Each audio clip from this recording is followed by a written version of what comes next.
ቆም ብላችሁ ራሳችሁን ይህን ጥያቄ ጠይቃችሁ ታውቃላችሁ? በእውነት በመንፈስ ቅዱስ ተሞልቻለሁ ወይስ በሃይማኖት ሥርዓት ብቻ ነው የተሞላሁት ብላችሁ? ምክንያቱም እውነቱን እንነጋገር ከተባለ በዛሬው ዓለም ብዙ ሰዎች በቤተ ክርስቲያን ውስጥ ያላቸውን እንቅስቃሴ ከመንፈስ ሙላት ጋር ያገናኛሉ። በአምልኮ ጊዜ የሚሰማቸውን መነቃቃት እውነተኛ ለውጥ እንደሆነ አድርገው ይወስዱታል። ማዕረጎችን፣ ስጦታዎችንና ግለትን ከእግዚአብሔር መገኘት ጋር እኩል ያደርጋሉ። ነገር ግን እውነታው ይሄው ነው። በልሳን መናገር፣ አገልግሎትን በታማኝነት ማገልገል፣ በየቀኑ የመንፈስ ቅዱስ ጥቅሶችን በማህበራዊ ሚዲያ ላይ መለጠፍ ትችሉ ይሆናል። ነገር ግን ይህ ማለት በመንፈስ ቅዱስ የተሞላ ሕይወት አላችሁ ማለት አይደለም። በመንፈስ ቅዱስ መሞላት መጮህ አይደለም። ነገሮችን የማድረግ ብቃትም አይደለም። እንዲሁም ስለ ውጫዊ ገጽታም አይደለም። የመንፈስ መገኘት እውነተኛ የሆነ ከዚህ እጅግ በጣም የጠለቀ ነገር ያለው ነው። በመንፈስ ቅዱስ መሞላት ስለ ግለት አይደለም፣ ለውጥ ነው። ስለ ውጫዊ ትርኢትም አይደለም፣ ለእግዚአብሔር ያለ ውስጣዊ ረሃብ ነው። ኤፌሶን 5:18 ቀጥተኛ ትእዛዝ ይሰጠናል። መንፈስ ይሙላባችሁ እንጂ በወይን ጠጅ አትስከሩ፣ ይህ መባከን ነውና። ልብ በሉ፣ መንፈስ ቅዱስን መሞላት እንደ አስተያየት የቀረበ ነገር አይደለም፣ ወይም ለልዩ ክርስቲያኖች ብቻ ተብሎ የሚሰጥ አይደለም። የእያንዳንዱ አማኝ የሕይወት መሠረት ነው። መንፈስ ቅዱስ ከሌለ እምነት ወይም ሃይማኖት ሥርዓት ብቻ ይሆናል። አምልኮ የዘወትር ተግባር ብቻ ይሆናል። አገልግሎት ትርኢት ብቻ ይሆናል። ለዚህ ነው ዛሬ በእውነት በመንፈስ ቅዱስ መሞላታችሁን የሚያረጋግጡ 3 የማያከራክሩ ምልክቶችን ልነግራችሁ የወደድኩት። እናም አዳምጡ። እነዚህ ምልክቶች በሕይወታችሁ ካያችሁ ደስ ይበላችሁ፣ ነገር ግን ካላያችሁ አትደንግጡ። ይህ ኩነኔ ወይም ፍርድ አይደለም። ሕይወታችሁን በእነዚህ አስፈላጊ በሆኑ ነገሮች እንድታስተካክሉ የቀረበ ግብዣ ነው። እግዚአብሔር በመንፈሱ በሕይወታችሁ በሁሉም ማዕዘን እስኪፈስ ድረስ ሊሞላችሁ ይጓጓል። ምልክቶቹን ከማየታችን በፊት ግን አንድ ነገርን መፍታት ያስፈልገናል። መንፈስ ቅዱስ ማን ነው? መንፈሱ ኃይል ብቻ አይደለም። ዝም ብሎ ስሜት ወይም በአየር ላይ የሚንሳፈፍ ሚስጥራዊ ኃይል አይደለም። እርሱ የሥላሴ ሦስተኛ አካል የሆነ ራሱ እግዚአብሔር በውስጣችሁ የሚኖር ነው። ኢየሱስ እርሱን አጽናኝ፣ አማካሪ፣ አስተማሪና የእውነት መንፈስ ብሎ ጠርቶታል። ዮሐንስ 14:26፣ ዮሐንስ 16:13 ላይ መመልከት ይቻላል። እርሱ እግዚአብሔር ነው። በአማኞች ልብ ውስጥ የሚኖር በክርስቶስ ወደ ተጠራንበት የሕይወት ጎዳና እንድንራመድና እንድንኖር የሚመራን የሚያበረታታንና ኃይል የሚሰጠን ነው። እርሱ ኃጢአት ስትሠሩ የሚወቅሳችሁ፣ የፈተናን ኃይል እንድታሸንፉ ኃይል የሚሰጣችሁ፣ ግራ በተጋባችሁ ጊዜ አቅጣጫን በሹክሹክታ የሚነግራችሁና ስትወድቁ የሚያነሳችሁ ነው። ያለ እርሱ ክርስትና የማይቻል ነው። ከእርሱ ጋር ግን ሕይወት ራሱ ይሆናል። የሐዋርያት ሥራ 1:8 ነገር ግን መንፈስ ቅዱስ በእናንተ ላይ በወረደ ጊዜ ኃይልን ትቀበላላችሁ፣ በኢየሩሳሌምም በይሁዳም ሁሉ በሰማርያም እስከ ምድር ዳርቻም ምስክሮቼ ትሆናላችሁ ይላል። ልብ በሉ፣ ስሜት ትቀበላላችሁ አይልም፣ ኃይል እንጂ። ያ ኃይል በቤተ ክርስቲያን ውስጥ ድምፃችሁን ከፍ አድርጋችሁ እንድትጮኹ አይደለም የሚያደርጋችሁ።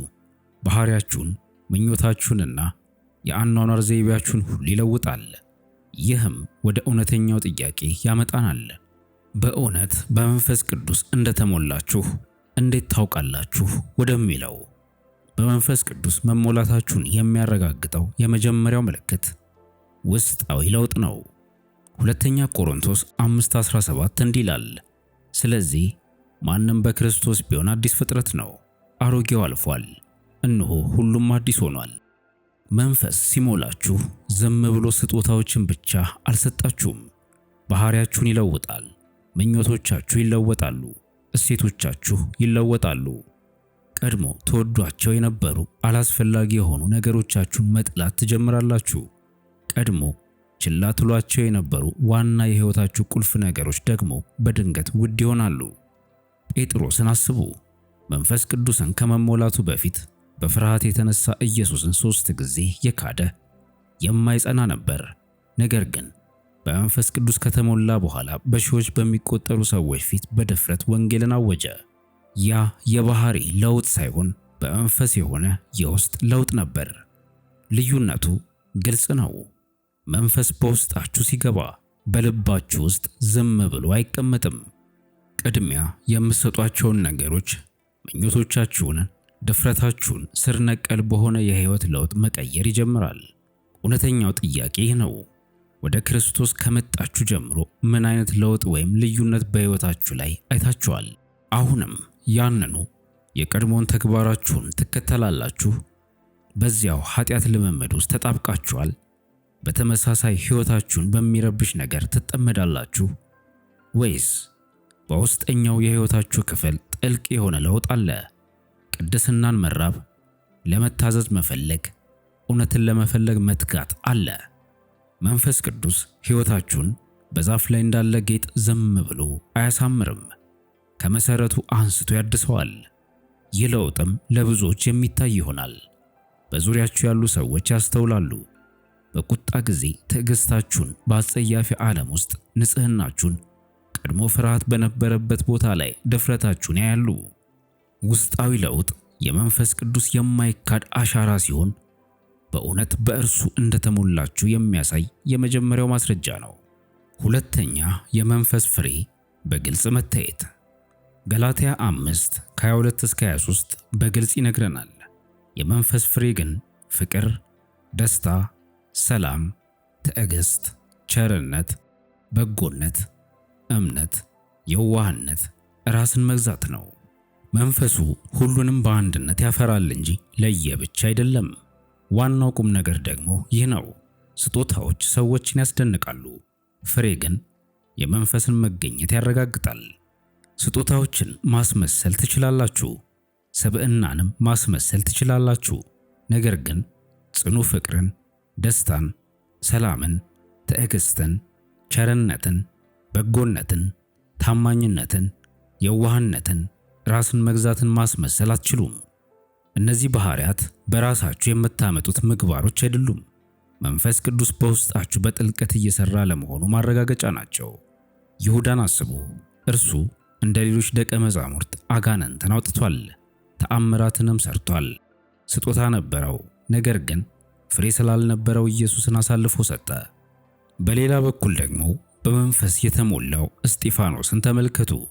በድንጋይ ተወግሮ ሊሞት እንኳ በደረሰበት ሰዓት ሰላምንና ይቅርታን አንጸባርቋል። ይህ በተግባር የሚታይ ፍሬ ነው። ጥያቄው ይሄ ነው። ሰዎች ሲያገኟችሁ ከእናንተ የሚያገኙት የመንፈስን ፍሬ ነው ወይስ የሥጋን መርዝ?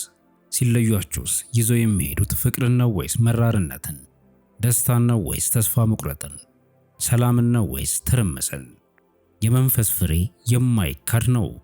በቃላችሁ፣ በተግባራችሁ፣ በምላሻችሁ፣ በሕይወታችሁ ሁሉ ውስጥ በምትሸከሙት መንፈስ ውስጥ በሕይወታችሁ ሁሉ ውስጥ በምትሸከሙት መንፈስ ውስጥ ዱካን ይተዋል።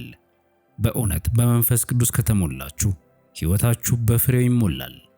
ሌሎች በንግግራችሁ ብቻ አይሰሙትም፣ በአኗኗራችሁ፣ በተግባራችሁ ያጣጥሙታል።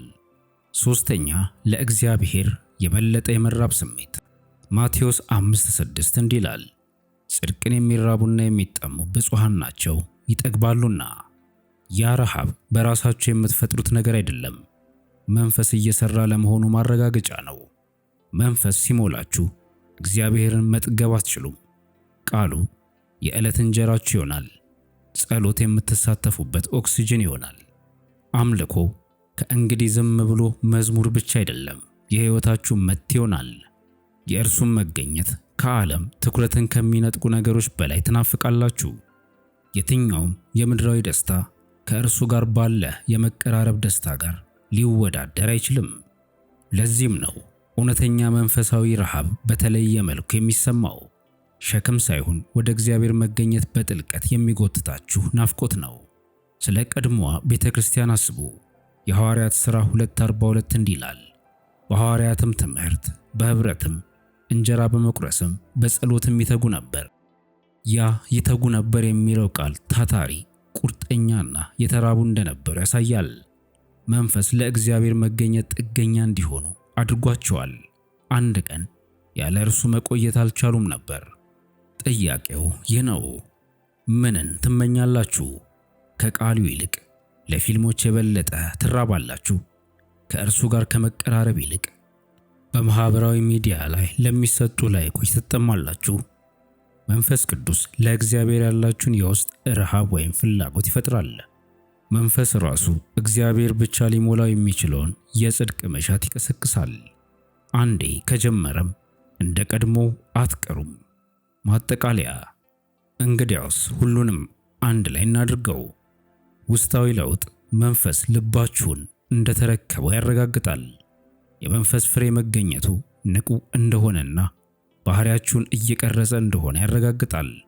መንፈሳዊ ረሃብ ለእርሱ ሕያው እንደሆናችሁና በየዕለቱ የእርሱን መገኘት የበለጠ እንደምትናፍቁ ያረጋግጣል።